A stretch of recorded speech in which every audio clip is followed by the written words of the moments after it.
Hi friends, trading facts YouTube ఛానల్కి స్వాగతం. ఇప్పటివరకు మన ఛానల్ సబ్స్క్రైబ్ చేసుకోకపోతే దయచేసి సబ్స్క్రైబ్ చేసుకోండి, ఛానల్ని ఆదరించండి. అలాగే మీరు ఈ మధ్య కాలంలో మన యూట్యూబ్ ప్లాట్ఫామ్ మీద కనుక చూస్తే అటు నార్త్ ఇండియాలో కావచ్చు, ఇటు సౌత్ ఇండియాలో కావచ్చు, చాలామంది యూట్యూబర్స్ అలాగే తెలుగు ట్రేడింగ్ కమ్యూనిటీలో కూడా ఎక్కువగా బిట్ కాయిన్ వైపు మరలిపోతున్నారు అనమాట. బిట్ కాయిన్లో ట్రేడింగ్ చేయడానికి ఇంట్రెస్ట్ చూపుతున్నారు. బిట్ కాయిన్లోనే లైవ్ ట్రేడ్స్ అనేటువంటిది ఇస్తున్నారు. ఎందుకని మొన్నటి దాకా బ్యాంక్ నిఫ్టీలో లైవ్ ట్రేడ్స్ చేసినటువంటి వాళ్ళు ఇప్పుడు ఎందుకని బిట్ కాయిన్లోకి మరలిపోయారు అని అంటే, దాని పెద్దగా అందరికీ తెలిసినటువంటి విషయమే. సెబీ చాలా అంటే చాలా స్ట్రిక్ట్గా కొన్ని కండిషన్స్, రూల్స్ అండ్ రెగ్యులేషన్స్ తీసుకుని వచ్చినాయి. చాలా బిగ్ ఫిష్లు మొత్తాన్ని కూడా వేటాడుతుంది అనమాట సెబీ. సో దట్ దీని ప్రభావం వలన ఇప్పుడు చేసేటువంటి ఈ మోసాలు ఇవన్నీ కూడా బయటపడతాయేమో అనే ఉద్దేశంతోనే చాలామంది జెన్యూన్ ఉంటారు, కానీ చాలామంది బిట్ కాయిన్ కనుక వెళ్తే దాంట్లో సెబీ రెగ్యులేటరీ కంట్రోల్ అనేటువంటిది ఉండదు. డెల్టా ఎక్స్చేంజ్ లాంటి ప్లాట్ఫామ్స్ కూడా ఇండియన్ గవర్నమెంట్ ఫైనాన్షియల్ సెక్టార్స్ నుంచి పర్మిషన్స్ ఉన్నాయి కాబట్టి దానివైపు కనుక వెళ్తే ఎటువంటి సమస్య ఉండదు అనేటువంటిది ఒక మెయిన్ కారణం అనమాట. అంతేకాకుండా ఇప్పటివరకు మీరు చూడండి, చాలామంది బ్యాంక్ నిఫ్టీ ఆప్షన్స్లో ఈ ట్రేడింగ్ స్టాక్ మార్కెట్ అనేటువంటిది కేవలం బ్యాంక్ నిఫ్టీ ఆప్షన్స్ ట్రేడింగే అనేటువంటి ధోరణిలోకి ఈ చాలామంది ట్రైనర్స్ జనాన్ని అంటే ట్రేడర్స్ని తీసుకొని వెళ్ళిపోయారు.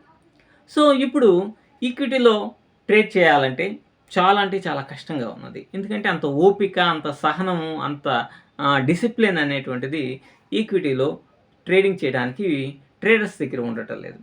క్విక్ ఎర్నింగ్ ఆఫ్ మనీ దానికి చాలా అంటే లా ఆఫ్ అట్రాక్షన్ అంటారు కదా, ఇక్కడ law of attraction is nothing but earning quick money. So that అందరూ కూడా బిట్ కాయిన్ వైపు టర్న్ అవుతున్నారు. నెంబర్ 1. నెంబర్ 2, మీకు బ్యాంక్ నిఫ్టీలో ఈ రోజున ఇందా మనీ ఆప్షన్ వచ్చేసి స్ట్రైక్ ప్రైస్ వచ్చేసి 600, 700 ఉంటుంది. లాట్ సైజు 30 ఉంది. దాని మూమెంట్ కూడా ఫ్లక్చుయేషన్ చాలా ఎక్కువగా ఉంటుంది. మూవ్ వస్తే ఓ 40-50%, 50 పాయింట్స్, 100 పాయింట్స్ అట్లా ఉన్నాయి. అప్పుడు లాస్ అనేటువంటిది మినిమం స్టాప్ లాస్ 3,000 రూపాయలు అవుతుంది. అలాగే నిఫ్టీ ఉందనుకోండి, ఇంతకుముందు బ్యాంక్ నిఫ్టీలో ఎలా అయితే వాల్యూమ్ అనేటువంటిది ఉన్నదో అలాగే ఇప్పుడు నిఫ్టీలో వాల్యూమ్ అనేటువంటిది చాలా ఎక్కువగా ఉంది. ఓ 60 పాయింట్స్ ఉన్నటువంటి స్ట్రైక్ ప్రైస్ ఉన్నటువంటి దాన్ని తీసుకుంటేనేమన్నా మూమెంట్ సరిగా ఉండలేదు. ఇందామని తీసుకుంటేనేమన్నా మినిమం 200 ఉంటుంది. 200లో కనీసం 30% వేసుకున్నా కూడా 60 పాయింట్స్ అంటే దాదాపుగా అది కూడా 3-4 వేల రూపాయలు స్టాప్ లాస్ ఉంటుంది. సో ఇదంతా చాలా కష్టంతో కూడుకున్నటువంటి విషయం. గతంలో ఏమైంది, 5,000 రూపాయలు ఉన్న ట్రేడింగ్ అనేటువంటిది చేయగలిగేవారు. కానీ బిట్ కాయిన్లో ఇంతకుముందు ఉన్నటువంటి బ్యాంక్ నిఫ్టీలో ఉన్నటువంటి ఫ్లెక్సిబిలిటీ బిట్ కాయిన్లో ఇప్పుడు వచ్చింది. అంటే మీ దగ్గర 5,000 రూపాయలు కాదు, 2,000 రూపాయలు ఉన్న బిట్ కాయిన్లో ట్రేడింగ్ అనేటువంటిది చేయవచ్చు. సో ఈ ఫ్లెక్సిబిలిటీ అనేటువంటిది ఉన్నది కాబట్టి చాలామంది ట్రేడింగ్ చేసేటువంటి వాళ్ళు బిట్ కాయిన్ వైపు మరలుతున్నారు. అంతేకాకుండా ఇండియన్ గవర్నమెంట్ చాలా రిస్ట్రిక్షన్స్, సెబీ చాలా రిస్ట్రిక్షన్స్ అనేటువంటివి ట్రేడింగ్లో తీసుకొని వచ్చింది. సో వీటన్నిటిని తలనొప్పుల నుంచి తప్పించుకోవటం కోసం, అలాగే ఈ కొంతమంది ఫేక్ స్టాక్ మార్కెట్ ట్రైనర్స్, అంటే అందరూ కాదు, కొద్దిమంది సహజంగా ఇదంతా కూడా ఇప్పటివరకు బ్యాంక్ నిఫ్టీ ఆప్షన్స్లో వాళ్ళకి తగిన విధంగా అనాలిసిస్లు చేసి అన్నీ చేసేసేసి వాళ్ళు సంపాదించుకున్నారు రెఫరల్ లింకుల ద్వారా, వీటన్నిటి ద్వారా. మరి ఇప్పుడు ఈ ట్రేడింగ్ అనేటువంటిది నిఫ్టీ ఆప్షన్స్లో కానీ బ్యాంక్ నిఫ్టీ ఆప్షన్స్లో కానీ ట్రేడింగ్ చేసేటువంటి వాళ్ళు చాలా తక్కువైపోయారు. గతం కంటే కూడా దాదాపుగా 55% కామన్ ట్రేడర్, 55-68%, 70% కామన్ ట్రేడర్ ఆప్షన్స్లో ట్రేడింగ్ చేయడం అనేటువంటిది ఆగిపోయింది. సో అల్టిమేట్గా ఏమవుతుంది, ఎవరైతే రెఫరల్ లింకులను ఇన్ఫ్లుయెన్స్ చేసేసేసి ట్రేడింగ్ చేయించే వాళ్ళకి కమిషన్స్ అనేటువంటివి రావటల్లా. సో దట్ బిజినెస్ని ఎప్పటికప్పుడు క్యాష్ చేసుకోవాలి అనే కోణంలో కూడా ఇప్పుడు ఈక్విటీలో కూడా ట్రేడ్ అనేటువంటిది చేయవచ్చు అనేటువంటి దాన్ని పక్కన పెట్టేసి వెంటనే ఆప్షన్స్ని ఈ కామన్ ట్రేడర్ చేయలేకపోతున్నాడు కాబట్టి తక్కువ మనీతోటి డెల్టా ఎక్స్చేంజ్ లాంటి ప్లాట్ఫామ్స్లో ఈ మనీని అనేటువంటిది పంప్ చేస్తే, అంటే 2,000-3,000 పంప్ చేస్తే దాంట్లో రెఫరల్ లింక్ అమౌంట్ కొంచెం ఎక్కువ వస్తుంది. అలాగే ట్రేడర్ కూడా పోగొట్టుకుంటే 2,000 వేస్తాడు, 2,000 పోగొట్టుకుంటాం. ట్రేడర్ అనేటువంటి కామన్ ట్రేడర్ పోగొట్టుకోవడమే కదా జరుగుతుంది చాలా కాలం నుంచి. అంతే కదా, సెబీ కూడా చెప్తుంది కదా, 95% of the retail traders has been losing the money. కాబట్టి ఇవి కామన్ ట్రేడర్ పోగొట్టుకోవటమే.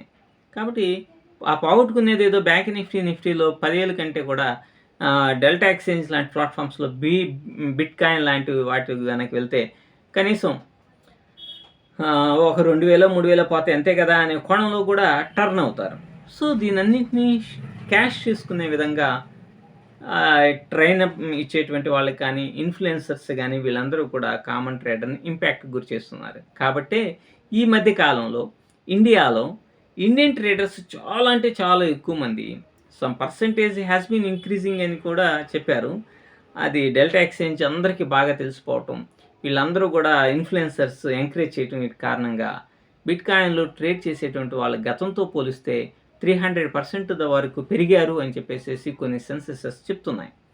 కాబట్టే ఇది ఒక అవకాశంగా ఇన్ఫ్లుయెన్సర్స్ తీసుకుంటారు. కాబట్టి కామన్గా ఉండేటువంటి ట్రేడర్స్ అందరిని కూడా బిట్ కాయిన్లోకి పంపింగ్ చేస్తున్నారు ట్రేడింగ్ చేసే విధంగా. అయితే ఇక్కడ మనం ఆలోచించాల్సింది, అసలు బిట్ కాయిన్లో ట్రేడింగ్ అనేటువంటిది చేస్తే కామన్ ట్రేడర్కు ఉపయోగం ఉంటుందా, బిట్ కాయిన్లో ట్రేడింగ్ చేయవచ్చా అనేటువంటిది. చూడండి, ఏ ప్లాట్ఫామ్లోనైనా అద్భుతంగా ట్రేడింగ్ అనేటువంటిది చేయొచ్చు. అది ఇండియన్ మార్కెట్ కావచ్చు, యుఎస్ మార్కెట్ కావచ్చు, ఫారెక్స్ మార్కెట్ కావచ్చు, బిట్ కాయిన్, ఇథీరియం లాంటి క్రిప్టో కరెన్సీస్ కావచ్చు. ఏవైనా సరే మీ మెథడ్కి అనుగుణంగా కనుక ఉంటే మీరు ఖచ్చితంగా ట్రేడింగ్ అనేటువంటిది చేయవచ్చు. ఫర్ ఎగ్జాంపుల్గా బ్యాంక్ నిఫ్టీలో లాట్ సైజెస్ అనేటువంటిది పెంచడం కారణంగా డబ్బులు ఎక్కువ కావాల్సి వచ్చి మీరు ట్రేడింగ్ చేయలేకపోవచ్చు. కానీ అదే మనీని ఈక్విటీలో లావరేజ్ తీసుకొని పంపింగ్ చేసి కొద్ది మొత్తం ద్వారా మనీని ఇంక్రీజ్ చేసుకునేటువంటి అవకాశం కూడా చాలా అంటే చాలా ఎక్కువ ఉంది. బట్ మనం దాన్ని ప్రయత్నం చేయటం లేదు. ఇక బిట్ కాయిన్ దగ్గరికి వచ్చేసరికి, ఫర్ ఎగ్జాంపుల్గా ఇంతకుముందు గతంలో బ్యాంక్ నిఫ్టీ ఆప్షన్స్లో ట్రేడింగ్ చేసే వాళ్ళకి ఎంత వాల్యూమ్ అనేటువంటిది బ్యాంక్ నిఫ్టీలో ఉంటుందో మీ అందరికీ తెలుసు. ఒక్కసారిగా 10 పాయింట్లు 5 పాయింట్లు కూడా అప్ అండ్ డౌన్ మూవ్, ఒకటి కొట్టడం హండ్రెడ్స్ ఆఫ్ పాయింట్స్ కూడా అటు ఇటు మూవ్ అయినటువంటి సందర్భాలు చాలా ఉన్నాయి. అలాగే అంతకంటే బ్యాంక్ నిఫ్టీ కంటే 10 రెట్లు ఎక్కువ వాలటాలిటీ ఈ బిట్ కాయిన్లో ఉంటుంది. బిట్ కాయిన్లో 10 రెట్లు ఎక్కువ వాలటాలిటీ అనేటువంటిది బ్యాంక్ నిఫ్టీతో పోల్చుకున్నప్పుడు 10 రెట్లు బిట్ కాయిన్లో ఉంటుంది. కాబట్టి దాంట్లో అంతేకాకుండా ఇండియన్ మార్కెట్ లాంటి చోట మనం కొంత మ్యానిపులేషన్ చేయడానికి అవకాశం అనేటువంటిది ఉంటుంది. కానీ బిట్ కాయిన్ లాంటి వాటిలో మ్యానిపులేషన్ చేయడం కొద్దిగా అసాధ్యంతో కూడుకున్నటువంటి విషయమే. ఒక పంపింగ్ అనేటువంటిది చేయగలరు కానీ, ఒక ప్రొఫెషనలిజాన్ని బేస్ చేసుకొని చేయగలరు కానీ, మనీ అనేటువంటిది పంప్ చేసి ఒక లెవెల్ నుంచి మరో లెవెల్కి తీసుకొని వెళ్ళాలి అని అంటే థౌజండ్స్ ఆఫ్ క్రోర్స్ కావాలి. ఈ థౌజండ్స్ ఆఫ్ క్రోర్స్ను ఒకవేళ ఇన్ఫ్లక్స్ చేసిన ఏదైనా కారణాల చేత ఏదన్నా సరే ఒక మంచి న్యూస్ కానీ ఒక బ్యాడ్ న్యూస్ కానీ వచ్చినప్పుడు దాని యొక్క మూమెంట్ అనేటువంటిది 5,000 to 10,000 పాయింట్స్ కూడా ఉండేటువంటి అవకాశం ఉంది. కాబట్టి అంతటి సాహసం చేయరు. కాబట్టి మ్యానిపులేషన్ అనేది క్రిప్టో కరెన్సీలో చేయడం కొంచెం కష్టంగా ఉంటుంది.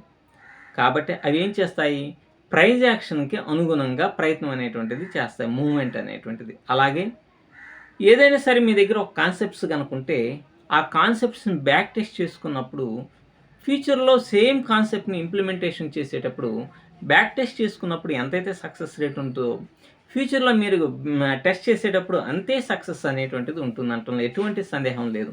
ఇవన్నీ టెస్టులు చేయడం అనేటువంటిది జరిగింది కూడా మేము. కాబట్టి bit coin also a very good platform for the traders who has sufficient knowledge. ఎవరికైతే సరైనటువంటి నాలెడ్జ్ అనేటువంటిది ఉంటుందో, బిట్ కాయిన్ కానీ ఇథీరియం కానీ ఏదైనా సరే క్రిప్టో కరెన్సీ, నిన్నగాక మొన్న పై అనేటువంటిది కూడా క్రిప్టో కరెన్సీ ల్యాండ్ అయింది కదా, లాంచ్ చేశారు కదా, దాంట్లో కూడా వాల్యూమ్ అనేటువంటిది చాలా అంటే చాలా ఎక్కువగా ఉంటుంది. సో వాల్యూమ్కి ఎటువంటి కొద అనేటువంటిది ఉండదు, మ్యానిపులేషన్ అనేటువంటిది చేయడం చాలా కష్టంగా ఉంటుంది. కాబట్టి bit coin also very safe for the traders to earn money. కానీ మీ దగ్గర కాన్సెప్ట్ లేకపోయినా, మీ దగ్గర సరైనటువంటి పేషెన్సీ లేకపోయినా, సరైనటువంటి డిసిప్లిన్ అనేటువంటి లేకపోతే బిట్ కాయినే కాదు మామూలు ఈక్విటీలో చేసినా నష్టపోవడం అనేటువంటిది జరుగుతుంది. సో వాల్యూమ్ అనేటువంటిది బిట్ కాయిన్లో ఎక్కువగా ఉంటుంది. సరైన మెథడ్ని కనుక ఫాలో అయితే, ప్రైజ్ యాక్షన్ని రెస్పెక్ట్ ఇస్తుంది కాబట్టి మీరు ఖచ్చితంగా స్టాప్ లాస్ను మెయింటైన్ చేసుకొని బిట్కాయిన్లో ట్రేడ్ అనేటువంటిది చేసుకోవచ్చు.